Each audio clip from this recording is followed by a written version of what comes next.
Lever des fonds en Afrique, c'est tout un art, un parcours qui peut paraître complexe, mais qui est aussi rempli d'opportunités. Dans les prochaines minutes, on va décortiquer ensemble les stratégies essentielles pour les entrepreneurs qui veulent transformer une vision en une réalité bien financée. On le sait, pour qu'une idée, même la plus brillante, puisse vraiment décoller, il lui faut du carburant. Et ce carburant, c'est le financement. Le problème, c'est que pour beaucoup d'entrepreneurs sur le continent, trouver ce carburant relève du parcours du combattant. Voyons un peu pourquoi. Ok, voilà notre feuille de route.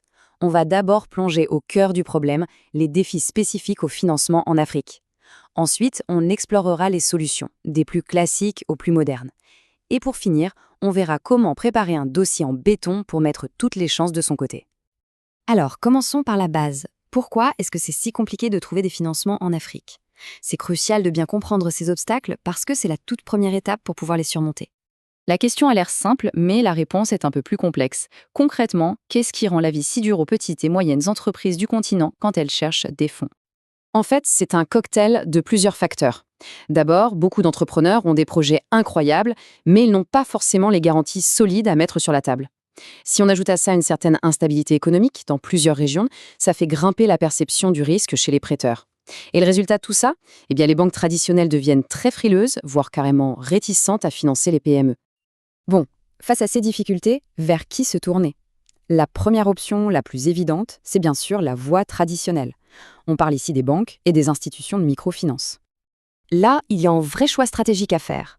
D'un côté, les banques classiques. Elles peuvent prêter de grosses sommes, mais leurs critères sont très stricts. Elles veulent des garanties en béton et un passé financier irréprochable. De l'autre côté, on a les institutions de microfinance, les IMF. Elles sont beaucoup plus ouvertes aux startups avec des conditions plus souples, mais attention, les prêts sont plus petits et les taux d'intérêt souvent plus élevés. Heureusement, le monde de la finance bouge très vite. Au-delà de ces acteurs traditionnels, il y a tout un tas de nouvelles alternatives qui ont vu le jour. Et ça, c'est une super nouvelle pour les entrepreneurs qui osent. Le financement participatif, ou crowdfunding, est sûrement l'une des plus connues. L'idée est géniale. Au lieu de demander une grosse somme à une seule entité, on va chercher de petites sommes auprès de plein de gens via des plateformes sur Internet. C'est un outil puissant. Pas seulement pour l'argent, mais aussi pour tester son idée sur le marché et commencer à bâtir une communauté.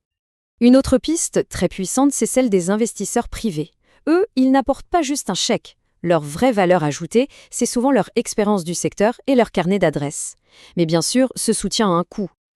Alors, quel est le deal avec un investisseur privé?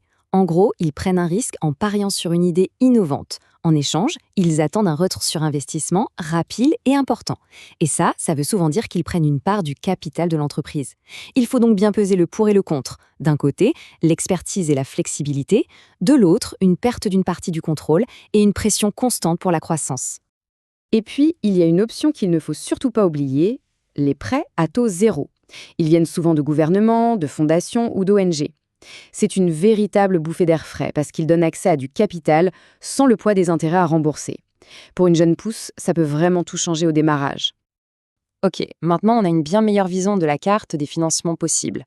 La grande question, c'est comment on fait pour préparer un dossier qui va vraiment taper dans l'œil des investisseurs. C'est l'étape clé. Qu'on s'adresse à un banquier ou à un investisseur, ils ont tous une sorte de checklist en tête. Ils veulent voir un business plan qui tient la route, des chiffres crédibles et surtout une stratégie très claire pour gérer les risques. Et bien sûr, la transparence totale sur les finances, ce n'est même pas négociable. C'est simple. Avant même de penser à contacter qui que ce soit, il faut que tous les documents financiers soient absolument impeccables. C'est la fondation de tout.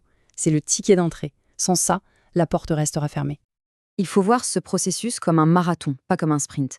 De la préparation hyper méticuleuse du dossier, à la recherche des bons interlocuteurs, jusqu'à l'analyse à la loupe du contrat final, chaque étape est décisive. Un seul petit oubli peut tout faire capoter. Finalement, s'il y a une règle d'or à retenir, c'est celle-ci. Ne jamais mettre tous ses œufs dans le même panier.